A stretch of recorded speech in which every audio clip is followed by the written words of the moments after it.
अगर आपसे कोई पूछे कि ये जो गाने आपने देखे उनके सिंगर का नाम बताइए, तो आप झट से बोल पड़ेंगे लता मंगेशकर। पर ये 100% गलत जवाब है। यही जो गलती आपने की हिंदी संगीत प्रेमी पहली बार जरूर करता है, और वो गलती है सुमन कल्याणपुर की आवाज को लता मंगेशकर की आवाज समझने का। ये शायद 1989 के आसपास का वाक्य है।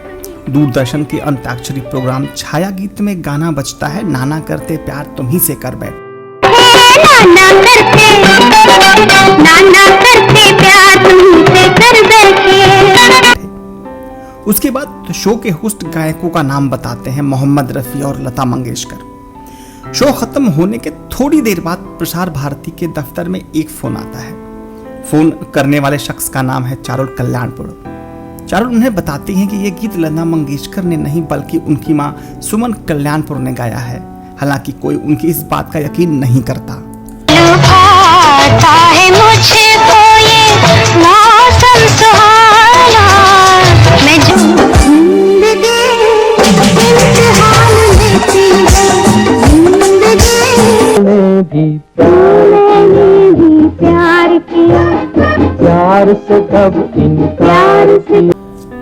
पर इसमें सुनने वालों की कोई गलती नहीं है। आज भी अगर सिर्फ गाने का ऑडियो सुनकर सिंगर पहचानने को बोला जाए तो आधे से ज्यादा लोग आवाज सुनकर मोहम्मद रफी के साथ लता मंगेशकर का नाम लेंगे।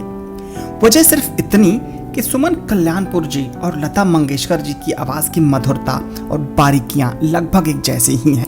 नमस्कार, आप देख रहे हैं द मंडे शो, और आज के इस एपिसोड में हम बात कर रहे हैं एक वक्त पर संगीत को अपने सुरों से सजाने वाली बेहतरीन सिंगर सुमन कल्याणपुर की।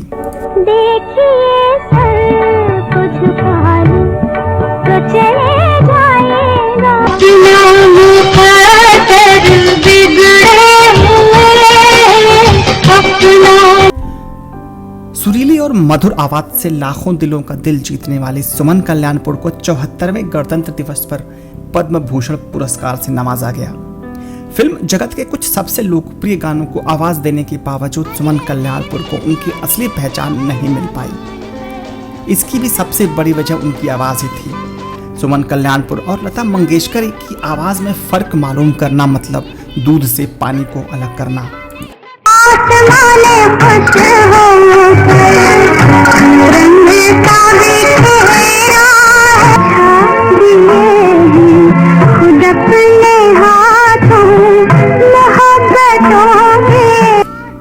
उस जमाने में जब सुमन कल्याणपुर के गाने हर घर में गूंजते थे तो लोग उनकी आवाज से मदहोश होने लगते थे। तो कई दफा लोगों को लगता था कि उन पर एक बार फिर लता मंगेशकर का जादू छा रहा है। रेडियो पर बजने वाले गानों के साथ अक्सर सिंगर का नाम नहीं बताते थे, जिस वजह से सुमन कल्याणपुर के कई गानों का श्रेय भी लता मंगेशकर को मिल जाता था।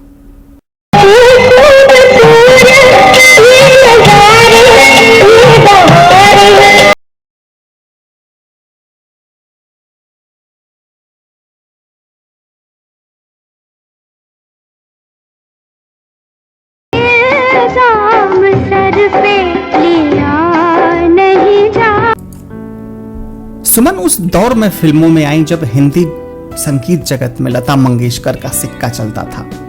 किसी कंपोजर की हिम्मत नहीं थी कि लता को सुमन कल्याणपुर से रिप्लेस कर दे, इसलिए वो चुपचाप दूसरी कतार में खड़ी होकर इसे अपनी नियति मान लेती थी। फिर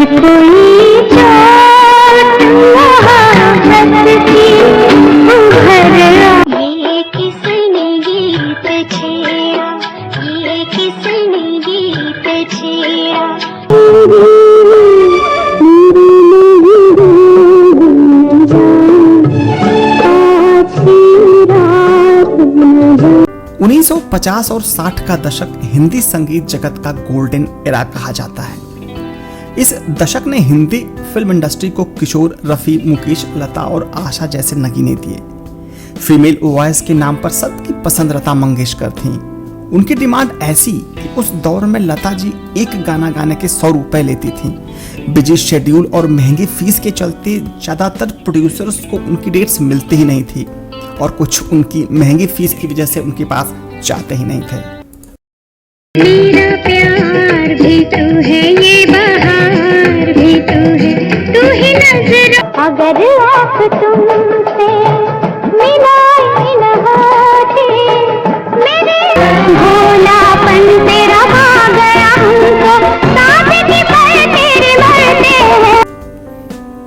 ऐसे में जब फिल्म मेकर्स को हूबहू लता मंगेशकर की आवाज वाले सिंगर मिली तो उन्होंने सुमन कल्याणपुर को हाथों हाथ लिया। नतीजा ये हुआ कि सुमन कल्याणपुर जी के पास फिल्मों की लाइन लग गई। इंडस्ट्री के लोग उन्हें दूसरी लता तक कहने लगे।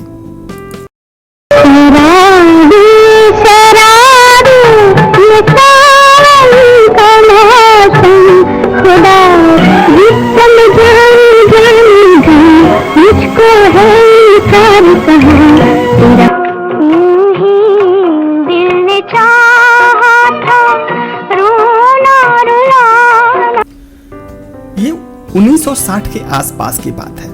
लता मंगेशकर और मोहम्मद रफी के बीच गानों की रॉयल्टी को लेकर गहरा विवाद हो गया, जिस कारण दोनों ने एक दूसरे के साथ काम करने से मना कर दिया। ऐसे में फिल्म मेकर्स ने तलाश शुरू की मोहम्मद रफी के साथ गा सकने वाली गायिका की, और ये तलाश खत्म हुई जाकर सुमन कल्याणपुर के पास। पापा भी तो अच्छे हैं, कितने प्यारे प्यारे हैं। मम्मी हम यादों के फूल चढ़ाए और आंसू के। पब्लिक ने मोहम्मद रफी और सुमन के गाए गानों को सराखों पर उठा लिया।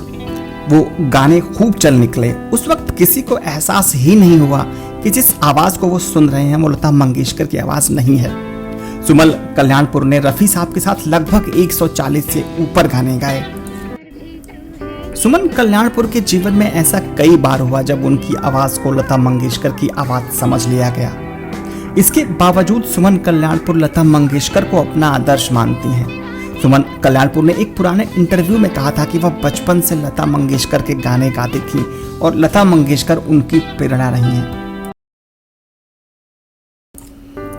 एस.डी. बर्मन उन दिनों अपने फिल्म बात एक रात की के गाने ना तुम हमें जानो ना हम तुम्हें जाने के लिए एक नई फीमेल वॉइस तलाश रहे थे। उस वक्त उनके किन्हीं कारणों से लता मंगेशकर से बातचीत बंद थी, इसलिए उस गाने को गाने के लिए उन्होंने सुमन कल्याणपुर को चुना।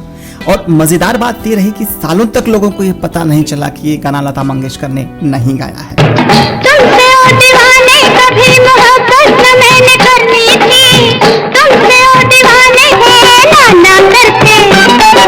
नाना करते प्यार तुमसे कर बैठे। एक बार तलत महमूद ने किसी म्यूजिकल कंसर्ट में सुमन कल्याणपुर को गाते हुए सुना। उनकी आवाज से तलत इतने इंप्रेस हुए कि उन्होंने सुमन को म्यूजिक रिकॉर्डिंग कंपनी एचएमवी के मालिकों से मिलवाया, और इस तरह से सुमन को उनके कैरियर का पहला ब्रेक मिला।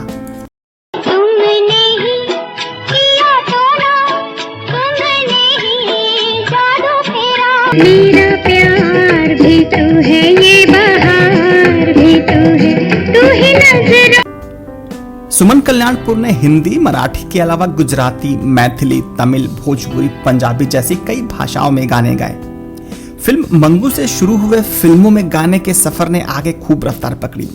इस साल फिल्म दरवाजा में सुमन ने तलत महमूद के साथ अपनी जिंदगी का पहला डुएट सॉन्ग गाया।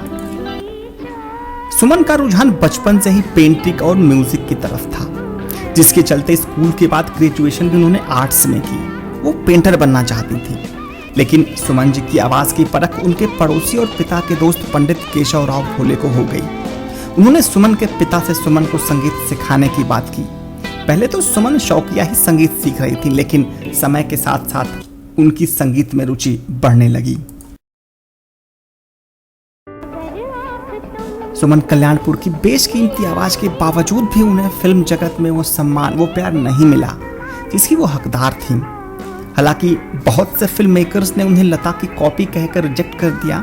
ये उनकी प्रतिभा ही थी जिसकी वजह से उन्होंने अपने कैरियर में लगभग हर बड़े संगीतकार और सिंगर के साथ गाने गाए। एक बार एचएमवी ने 50 रोमांटिक गानों की एक कैसेट श्रृंखला निकाली, जिसमें सबसे ज्यादा गाने सुमन कल्याणपुर के ही थे। इस कैसेट के कवर पर रफी, मुकेश, किशोर, लता, मन्ना डे और हेमंत कुमार की बड़ी बड़ी तस्वीरें थीं, पर सुमन की एक भी फोटो नहीं थी।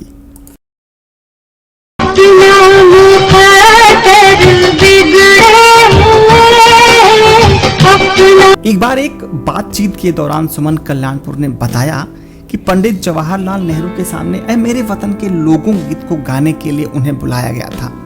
रिहर्सल भी हुई थी, लेकिन मंच के पास पहुंचते ही उन्हें इस गाने की बजाय दूसरा गाना गाने के लिए कह दिया गया। कल्याणपुर को आज तक ये बात समझ नहीं आई कि ये गाना आखिर उनसे क्यों छीना। 2010 में महाराष्ट्र सरकार ने सुमन कल्याणपुर जी को लता मंगेशकर अवार्ड से नवाजा। आज के डिजिटल दौर में जहां क्रेडिट के हक के लिए सब डंके की चोट पर संघर्ष कर रहे हैं, सुमन जी ने कभी यह मुद्दा नहीं बनाया कि उन्हें उनकी योग्यता के मुताबिक शोहरत नहीं मिली।